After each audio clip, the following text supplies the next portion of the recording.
Hello, today we're going to begin to represent our data using different kinds of visuals, and we're going to begin with dot plots. So today we're going to go over some examples. Let's begin with example 1. Example 1. The students in math class were asked how many brothers and sisters they each have. The data shown below create a dot plot. To begin our dot plot, we're going to create a number line here.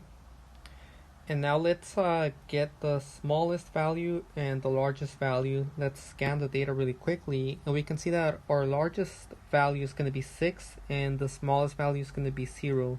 So more or less that's going to be the range of this graph. So let's go ahead and number from 1 through 6. I have this dot plot, and now we're going to begin to count the frequency of each of these numbers. So let's begin with 1. So I noticed that I have a 1 right here, so I'm going to cross it out.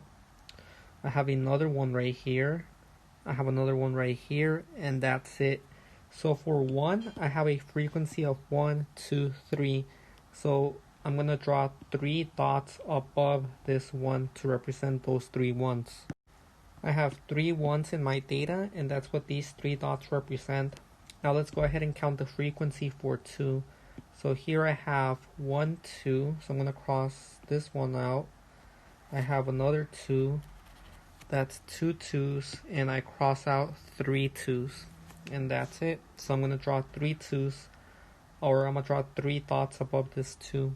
Now let's count the 3s. I'm going to cross these out in green. So I have 1 3, 2 3s, 3 3s, 4 3s, 5 3s, 6 3s. So I crossed out 6 3s, so I'm going to draw 6 dots above 3.